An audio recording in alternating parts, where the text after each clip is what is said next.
My name is Wendell Mulberg.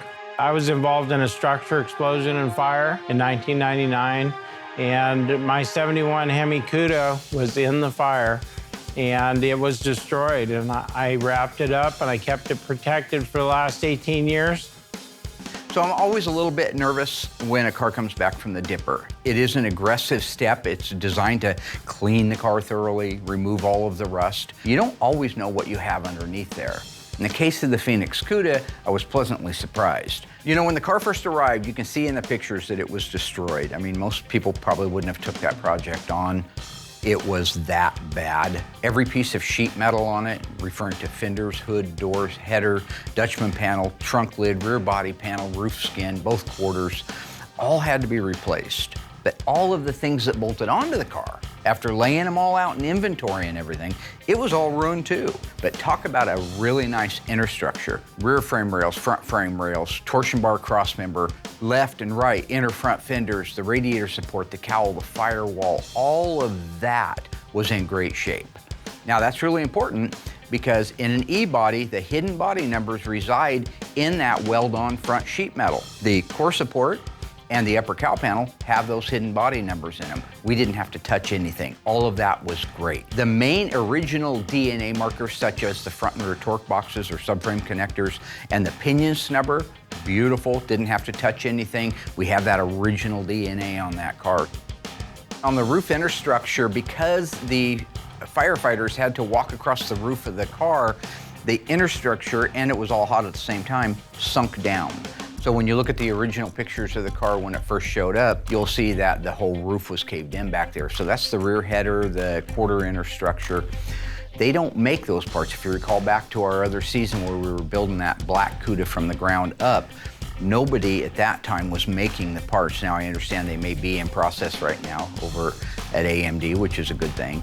But at the time we were doing his car, we didn't have that. So Wendell, when he heard that, being a great client and wanting to help, went out and bought us a donor car that we were able to cut that portion of the inner structure out of. The rest of the car was rotten beyond repair. He couldn't do anything with it. But that little section, that was good on the car and he bought it. So we were able to put a used inner structure with some fabrication and then the new sheet metal on the roof.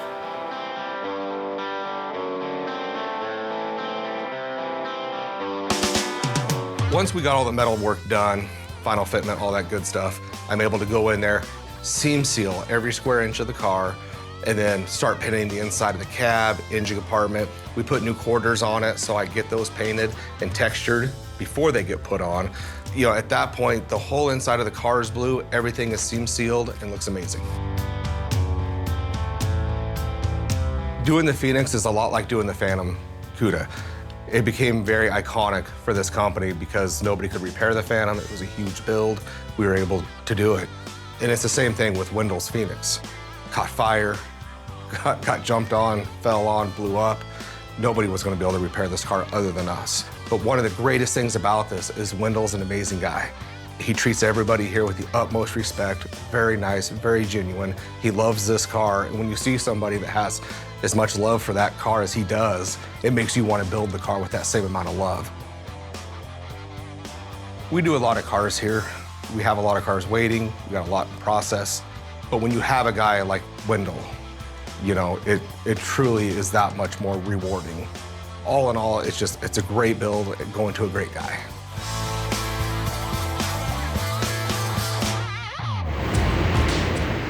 Peter! Oh no. I know. My job is to make sure that Will does his job, okay? I am lead counsel for internal affairs, so my jurisdiction is pretty much in his face. So, in case you guys are wondering, that's from A Few Good Men. That was Joe and Galloway. So.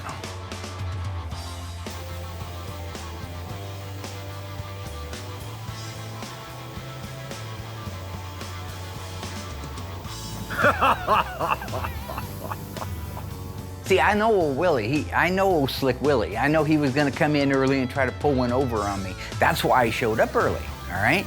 That's one of his trademark little things, because he doesn't like criticism, all right? What I didn't know is the plot thickened because the new camera guy, he's the new director, he was the camera guy, was also in on this. They just keep it to themselves. Well, they can't keep a secret. I could see the look all over their face.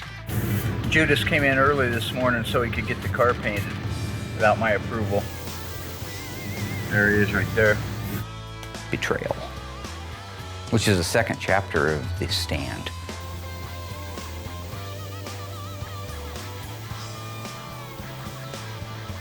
We finished the car off in 600, and I still sealed it after that, just to ensure, because it's one of those colors, if there's one flaw anywhere, that metallic will lay in it and you will see it plain as day. This is a pretty exciting day. We are getting ready to fire up the 426 cubic inch fire-breathing nightmare numbers matching engine for Mr. Melmberg. One of the most fantastic things about this car was all of the numbers matched. The original engine, the original transmission, which is almost unheard of on Hemi cars because they were driven so hard and beat up so bad back in the day that a lot of those cars don't have their original engines. This one did. However, it had been open to the elements since the day of the fire. It still had water residue in it. You could see there was a lot of decay in the cylinders. Our job was to make sure that we saved that original engine. So we did end up having to bore it to 60 thousandths over. You racers out there know that's nothing on an old 426 Hemi block, but that is how far we had to go out with it. If it ever needed to be bored again, most likely they'd have to put sleeves in those cylinders. But we were able to save the engine, the numbers matching engine. With some parts from Tony, we were able to put the outside of it together and make it look the way it's supposed to look. This will be, and I have the ultimate confidence that it'll run, the first time that engine has ran in over 2 decades. And the last time it did run was before the accident that nearly killed him. We're gonna do it right now on 3, 2, don't forget, Tango and Cash, Cash and Tango. They dance in, they take my drugs, they dance out. Remember? No. You never saw it? Uh-uh. Well, I'm Ray Tango and you're Cash now from now on. Ooh, I have money? You can call me Tango. No, it's his last name, fool. Oh. Let's fire up an engine. Now, just in the carburetor world alone, so you guys are wondering what things are out there, how much things can cost, I don't like to give total prices. I don't like to talk about how much we charge for everything. But just an example, a correct matching set of carburetors for this car. Now, Wendell bought them directly from Tony's Mopar, had them sent to Scott Smith up at Harms and had them completely restored. They're gorgeous, like 2 pieces of nice new jewelry. But they're getting over $5,000 for a pair of matching, correct 71 Hemi carburetors. That's just one small element of this build. All right, so first thing we're gonna do is crank it over and get the fuel up into the carburetor.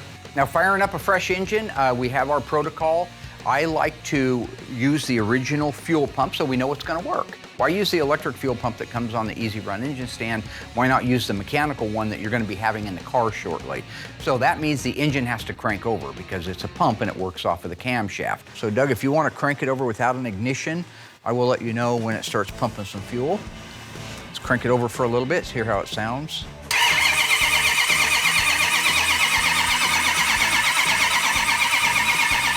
Hang on. I crank that engine over until I have fuel all the way up through the fuel vapor separator into the carburetors and spraying through the accelerator pump system. The other advantage of that is it gives the engine, without fire to it, no pun intended, without the ignition being on, I should say, an opportunity to build up the oil pressure. So when we do fire it off, we've got good oil pressure, we have fuel, and it should be an easy start. Nothing quite yet, go ahead.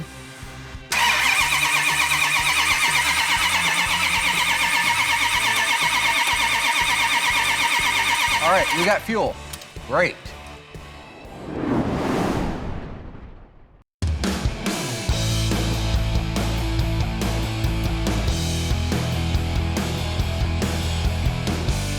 You know, the anticipation is huge because you want to get this done because this car is a big deal here at the shop. The only downfall to that is I wish Wendell would quit messaging me. He's that guy that I want to see it painted. And it's like, well, just breathe. It's nice when you do these cars for people that have not seen the car until it's done. That's not Wendell. As much as I love the guy to death, he's texting me, he's messaging me through social media. Is it painted? Is it painted? Well, even when it is, it's still just a B5 blue Cuda. So, I mean, come on. But yes, I am excited to get it done, and I can't wait till Mark finally sends the pictures to Wendell, and then he can start harassing Justin to get the car built. It's a metallic, so obviously it's gonna be base coat, clear coat. I'm not even gonna screw with that and doing it in single stage.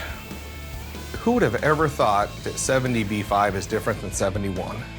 The 71 is a little bit lighter. Noticeable difference when they're side by side. If you look at the 69 Barracuda I just did, it's night and day difference. But I had no clue that they changed. I actually started to paint the inside of Wendell's car, the actual B5, the only one that I knew of. I don't know if it was Mark that caught it. I'm pretty sure it was Tony saying, hey, you're doing it wrong. And then he was the one to let Mark know, because that's one of those things I think probably got by on Mark.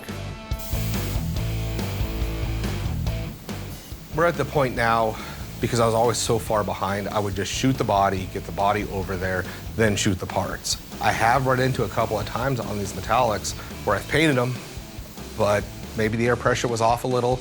You put the part on the car, it flops just a hair off. So we're at that point now, we have such a good team. I'm getting all the parts of these cars at the same time that are done.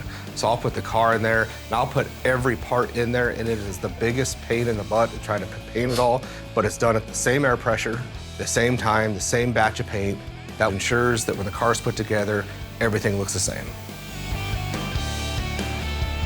When I talk like side tones and flops, I can paint a hood, put it on the car, and you stand right over it, it looks great. You take 2 feet to the left or right, the side tone of the hood is different than the car. So it's not just the face that has to match. You have to be able to walk around the car, and the hood, fenders, deck lid all need to flop at the same time. And just the easiest way to ensure that is doing it all at the same time.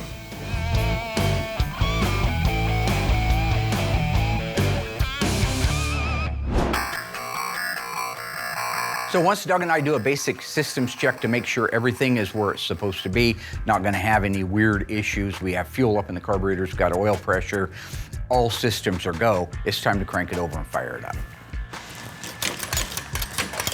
Bump it, bump it, bump it, bump it. Oh, that sounded good. Hang on here. That sounded good, okay. Yeah. Okay, hang on. I think it's retarded. Hang on. You know, it's very rare that when you fire one of these engines up, that right off the bat you have the timing set perfectly. So when I use that term retarded, it's not a disparaging thing. It's that you have advanced timing, correct timing, and then you have retarded timing. It means it needs to be advanced. The distributor needs to be rotated around till we can get it up to the zone where it runs its very, very best right before it starts pinging. I call that power timing. Ready, boss? Try it. Sure. Okay, here we go. Hang on. Here we go. Yep.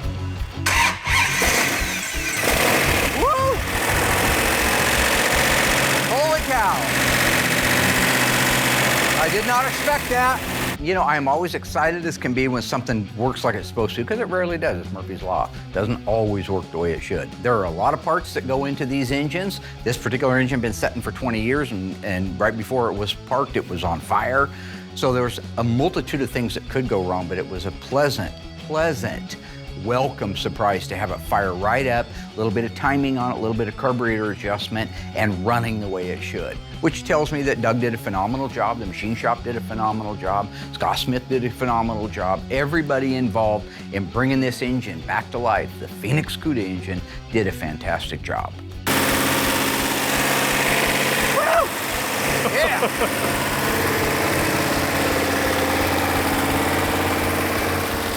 So when you see me at the back of the exhaust system, just feeling it, there's a reason for that. I am feeling for a misfire, a pop, something that you might not even hear, but a gentle misfire in the exhaust. Okay, there's 8 cylinders on this engine, fire ordering 184366572. I put my hands on the right and the left exhaust bank. I want to feel if there's a misfire. I'm not hanging out in a jet wash, I'm not Goose from Top Gun, 1986. That's that scene from Top Gun, when I come through the smoke like this.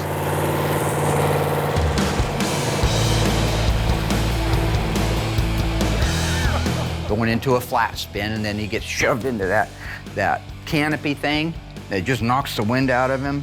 And then they go out to sea. Well, he's dead when he hits the water, which upset Maverick a lot. You know, he had a hard time. It really shook him. It's good. Love it. Listen to that.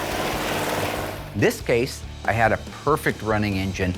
All 8 cylinders were firing equally.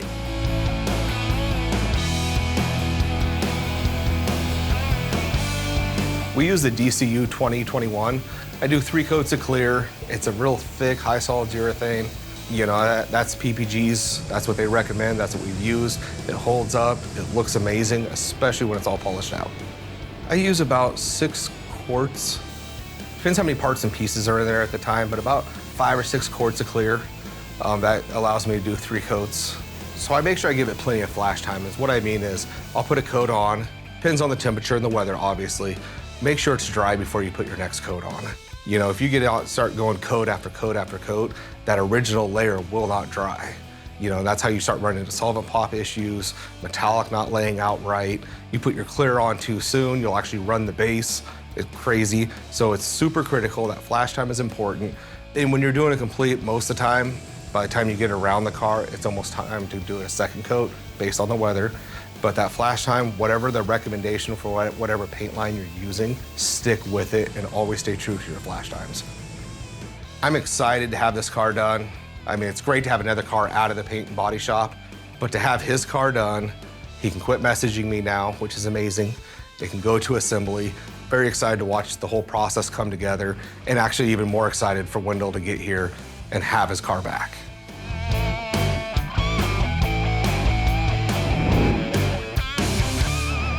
All right, what do we got for leaks? Anything? Got a little something over there. One little drip. Could it be the radiator hose? Almost 100 PSI. Since we invested in these engine run stands, it's actually called the Easy Run Engine Stand, if you're wondering, it has made life really nice for the assembly tech. When you run that engine, you're not just running it to make sure it's not misfiring or that the carburetor's full of gas and the fuel pump's working. You're looking for leaks. You're looking for rattles, you're looking for overheating, you're looking for all of the potential problems that an engine can have, except that you have the opportunity to fix it while you have full access to it. Instead of you put that engine in the car and you have a freeze plug that's dripping a little bit, you are screwed, glued, and tattooed. You are pulling that engine back out again, knocking that freeze plug out, resealing it, putting it back in, lowering it back down into the car. And when you do that, every time you do that, you run a risk of damaging them. So with the run stand, when you are done, you are done. Oh, that's incredible. 20 years since this thing almost killed poor old Wendell, and it starts right up. See that smoke burning off of their pumps? That's a fresh startup, so people at home, they can say whatever the hell they want. That's a fresh startup. The reason I always point out the burning paint off of the manifolds is because you can't fake that. When we paint the engines, we do it just like Chrysler did. We paint the entire engine with the exhaust manifolds on there. Then we fire the engine up. So when you see that paint burning off, it tells you that we have not pre-ran the engine. The keyboard commandos that sit back on Facebook and Twitter and all the different social media saying, oh, that's bullcrap, it's all fake, nothing starts and runs like that. I point it out because it does. It does if you do your job right. Now, you guys probably don't. I shouldn't be insulting people, that's not nice. Thank you. Woo! We're gonna shut it down, check the level in the radiator, make sure that it's still full. And then we'll fire it back up, finish breaking in the camshaft, but we're there. We can install it. Knowing that the drivetrain is ready to go into the car is such a relief. Now I can start ordering all of the interior parts from Classic Industries to get this car reassembled. Wendell is gonna be stoked. It's up to operating temperature, timing is set, power steering's topped off, oil's filled. It is literally ready to come off of the stand, go inside, get it on the assembly install cart, and put it in our 71 Hemi Cuda. Look at that manifold. Yeah. Thing turned black. That's that paint starting to burn off to a point where it's almost gone. After a couple more times, it'll look more like this. It'll have a natural cast finish to it. I think you can do a normal one of those right there? Normal. I'm John Howard with Stan's Auto Upholstery. Today it's a 68 Roadrunner installing a headliner. Our 68 Roadrunner is moving along very nicely with the drivetrain in it and the wheels and tires on it. It's now what we call a roller. So we're able to send it out and have the headliner installed over at our friend's place at Stan's. He had another gentleman doing his interior type work for years who passed away, and Mark reached out to us and we've been doing cars for him since. You know, I admit that I miss the convenience of having Larry come over, because he did for years, 20 years, he came over to the shop and did our headliners and He built the whole interior for our Christine, and he built all of the interior for our little dead wagon. Anytime I'm taking a rig over to Stan's, I always think about Larry. He was just such a sweetheart of a guy, and doggone it. Sorry if I go backwards on that all the time, but he was a good guy. He should get the respect he deserves. Now, Stan's Upholstery and I go way back, too. I hung my shingle in 1985, September 15th, 1985, and I would sublet cars once in a great while over to Stan's Upholstery, and John always did a phenomenal job. In the interest of nostalgia, Marty, who's doing the headliner, was there years ago when I was saying that we used to use them. Martin Goad, he is an employee who's been with me for 30 years. 35. 35 years, I'm corrected. Years this year. He did the headliner and the carpeting in our 1970 Challenger RTSE 446-pack 4-speed Super Track pack car. He did our 1970 Dodge Charger, which was an Alpine white 446-pack 4-speed. Our 71 Cuda, back in those days, that was in violet 383 automatic car. Again, they know what they're doing and been doing it a long time. If all of our ducks are in a row and we have all the parts we need to do it, and there's no glitches, we can do the job in a day without a problem. Usually there's something that we need to proceed that we don't quite have. I know it was a lot more convenient for Mark when he had Larry coming to his facility, but we're just not set up to do that.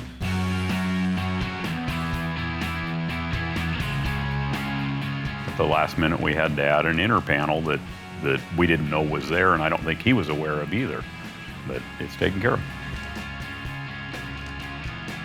The headliners require a lot of finesse. You get a pull on them, get a certain amount of tension, and then you just keep pulling until you get all the seams to lay out straight from side to side, get all the wavels out of it. That's one thing I see on a lot of TV shows. When they show a car that's completed, they'll show the headliner and they're horrible. That's the downfall of a lot of vehicles that are restored. John's right on these headliners. There is a skill set involved in this. I've seen many cars at car shows where the headliner is loose, usually on an inside corner, like where it meets the sail panels at the back, it's loose, because they couldn't figure out how to get it tight there and not too tight somewhere else. Stan's make sure they're perfect every time. I'm just about to wrap up this installation on this headliner on this 68 GTX. It's looking really good. The lines running from side to side are smooth when you look at them. There's no wavels in those, and there's no wrinkles in the headliner.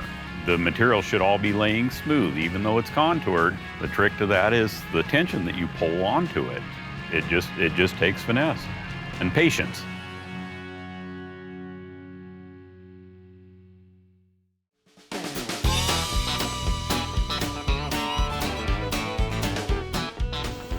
So when it comes to the undercoating, stuff goes everywhere. You don't need to mask the whole car off, but do I really want to have to try to wipe it off fresh paint? No. So I just mask the whole entire car off. Mark likes it when I spray it, that I goop it on there and make it look horrible, because that's what factory did. I have a hard time with that because we replace so much on the car, floors, trunk floors, extensions. I like to do one good coat, so that way you can look underneath the car and see the work that we did. We're not trying to hide anything. And I've done most of them that way because Mark wasn't around when I did it. We mask off the torque boxes because when the lift goes underneath the car, it'll smear because it takes a while to dry. So I just mask off 4 little pads, so to speak. So when they put it on a lift, it stays clean. So when it comes off the lift, I just go back and touch up the little areas. Because the process does take, honestly, about a week or 2 to fully dry. And we don't have that kind of time, so we found it's easier just to mask those little 4 spots off and get working.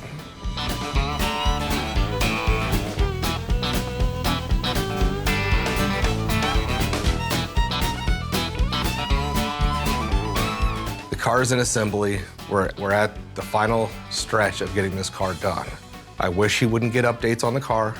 Mark loves posting pictures.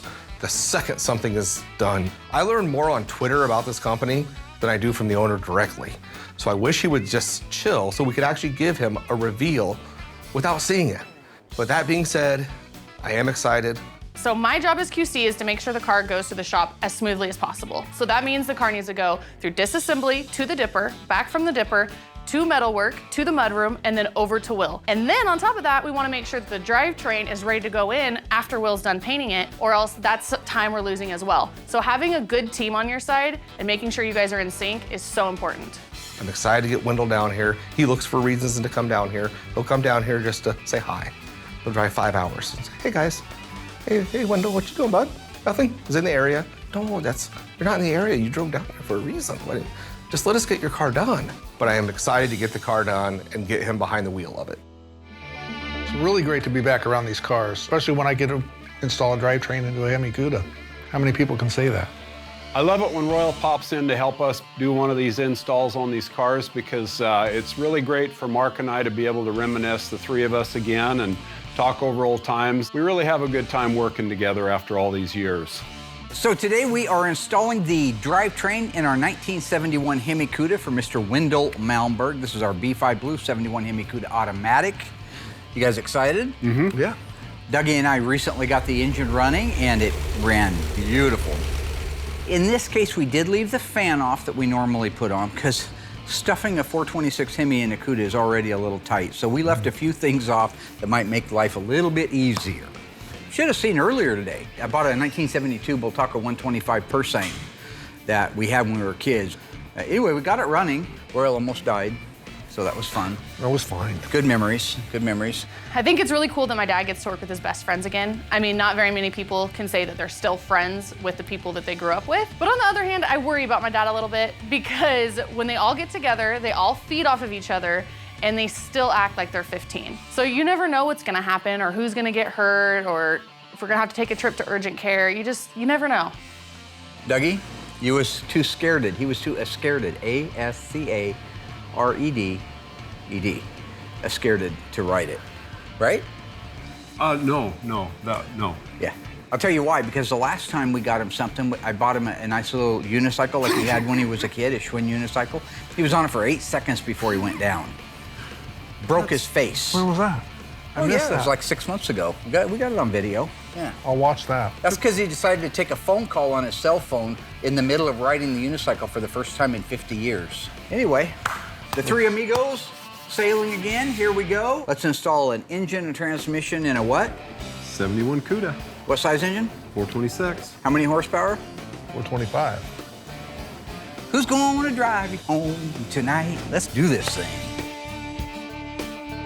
They call the 426 Hemi the elephant for a reason because the heads are so wide on this thing. My biggest fear every time is getting this huge engine up in between these fender aprons without damaging things. The big Dana. Did any of our cars have Danas in them? I don't. Nope, I couldn't Mine afford certainly one. didn't. Yours had an 8 3/4. None of the cars I had a Dana in it. I always wanted one. 8 3/4 were cheaper. I had other habits I was supporting back then. Candy. Dougie's had an 8 3/4 with a one-legger in it. That was a 391 Positrack. No, it was a 391 one-legger. 391 Sure Grip. Sorry. So I wanted my 70 Barracuda to go faster, so I put in a 391 rear end gear, and with the 4-speed, it was too wound up on the freeway, so I just changed it back. Heading down, watch those lights. These are tight quarters here, aren't they? Yeah, they are. Yeah, they Man, get oh, that man. way. You got that wrench? Yeah. Let me loosen that up. I can't spin it. I need to open that wrench. If I may, Yes, sir. down just a little bit. Okay. We got the Bultaco running. Royal takes off like a bat out of hell across the parking lot, out into the field, wide open. I don't know if any of you guys have ever ridden a 125 Persane, but when it's wide open, it's rocking. Yep. Almost takes out the corner down here in the field. No helmet. Says helmets are for sissies. Real brilliant, right? Well, he's got a built-in helmet. Royal, you ever see Tango and Cash? Yes, a long time ago. Good movie, huh? Yeah. Is that a Hitchcock movie? Tango and Cash isn't a Hitchcock movie at all. No. It's amazing to me. Dougie knows one director, Alfred Hitchcock. That's it. It's the only name he's ever heard in his entire life. So therefore, by default, every movie that's ever been made was made by Alfred Hitchcock. Every single one. He did make great movies. But he didn't make every movie. And what about old Quentin Tarantino? Hold it. Good. We got our Dana 60 installed, so they're just connecting the shocks right now. Oddly enough, little side note here for those of y'all out there who got to do some hating, that drum right there is an 11-inch drum, but it's a power disc brake car, Super Track Pack. Well, that's not right. It should be a 10-inch drum, right, Doug? But it's an 11-inch drum, and it's the third one that Tony D'Agostino has seen. Steve Giuliano had an original 71 Hemi Cuda with 11-inch drums. The broadcast sheet very clear says 10-inch drums, but those are 11-inch drums, and they started life on this car. So that's an anomaly, wrapped inside an enigma, wrapped inside a riddle, wrapped inside a Tootsie Roll wrapper. There you go. How many licks does it take to get to the center of a Tootsie Pop? You know? Three. Yep. So who's looking at a cougar? No, the owl. Yeah, an owl's gonna take more than 3 licks to get to the center of a Tootsie Pop. It's a frickin' owl. An owl doesn't have a tongue. An owl does have a tongue. How do you know? Because I've seen it lick the damn pump signal. But it ain't gonna do it in 3. That'd be the world's shortest commercial. I saw the commercial. Okay, and action. Lick, lick, lick, cut. Roll credits. It's like 500 licks.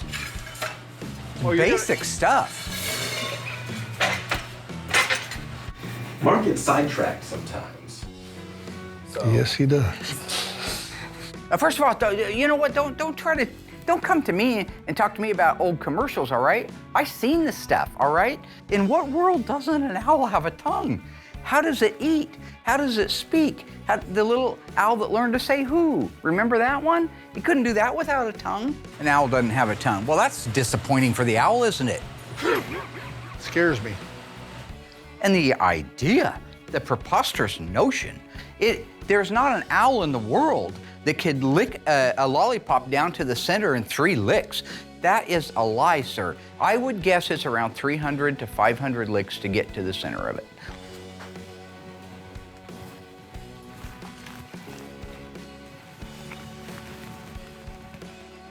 Mr. Owl, how many licks does it take to get to the Tootsie Roll center of a Tootsie Pop? Let's find out. 1, 2, 3, 3. You know what? You can't cheat like that. Okay, you think you're so clever coming up with this? The owl did get to the center in 3 licks in the commercial, but he bit it. That doesn't count. No. You know, I'll write the damn company, because that's baloney. I want them to bring me an owl and a delicious, tasty Tootsie Pop, and I want that owl to lick it until it's down to the center. You know what I bet? I bet it won't even lick it. Aren't they damn vegetarians or something? Okay, so you ready to put it in? Yep. Everything's greased up, ready to go? Yep. Roy, you feel good about it? Yep. You ever install a Hemi in a Cuda? Just for the record? On the Cuda. None of us have ever installed a Hemi in a Cuda. Nope, did a Charger once. Not a second generation Hemi. We've done the 3rd generation 392s and that. But we've never done a 2nd generation Hemi Cuda here. Nope. Pretty cool. Ready? Come on in, come on in. You're welcome. That's looking all right. That's looking all right. Or we need to go your way, Annie? Can we go? I would just make it where you barely clear the water pump to the core support, and then we'll come down with it, and then you can nudge it around. I believe this is the 5th 426 Hemi that we've installed while you guys have been watching on the show. We've installed a Hemi in a 1967 Plymouth GTX 4-speed. A beautiful 1970 Charger RT. A 1969 Roadrunner. A 1970 Coronet RT convertible. It's the first E-body that we wedged one of these into. How much clearance do you have on your side, Royal? How are we looking, guys? I got an inch. I have plus 1.5.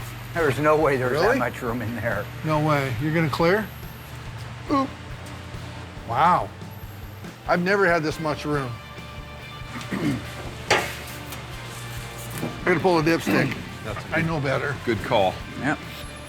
Spoke too soon when I said I had all that room. We'll Can go you down? pull the back over toward you? Yeah. This side needs to go back. Oh, does it? Yeah. There you go. I can get the rear bolt started right now. Is yours lined up? Okay. The back one is started. Okay. I'll pull it over a little. Ready? Yep. How's Okay, that? hold it. Oh, Okay, I'm started. great. There's not a 1/4 inch on either side. Oh my gosh. It's okay. locked in. This is where we lose our dip tube. Any way to push that dip tube out of the way? I could unhook it and turn it. Okay, I need a 1/2 inch little socket, 1/4 inch drive. Okay, how we looking? If that actually clears, it'll be a borderline miracle. How's that dipstick tube? I got it bent back out of the way, so it's gonna clear now. Right Okay, there. you're touching. Go ahead and see if you can get a bolt in. Okay. It really is an engineering marvel when you think about it. I mean, today they're putting Hemis and everything, but keep in mind that the Hemis that they're building today, while they do put out more horsepower and all that, they're a small block. They're the same basic footprint as the 318 or a 340 or a 360 would have been, or a 273 if you go back into the earlier 60s. But this is old school Elephant. This thing is a monster. And somebody decided, you know what, we should try to put one in a Cuda.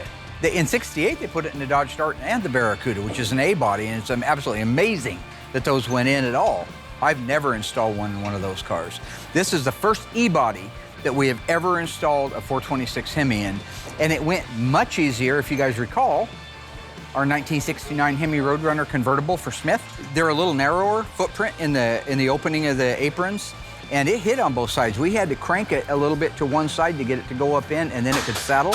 This thing went in with just a hair on each side. There is literally 1/8 to 1/4 of an inch between the power steering hose and the shock tower on the driver's side. And it looks like the valve cover, you could have put a piece of paper in between the valve cover and the shock tower for gap. So they have the transmission crossmember bolts, a couple of them started in there, so we're able to raise the car up. But before we do, they're tightening down the K-member. It's a really great feeling to see that motor go back into that car, especially after you think the car's not savable, and then we saved it.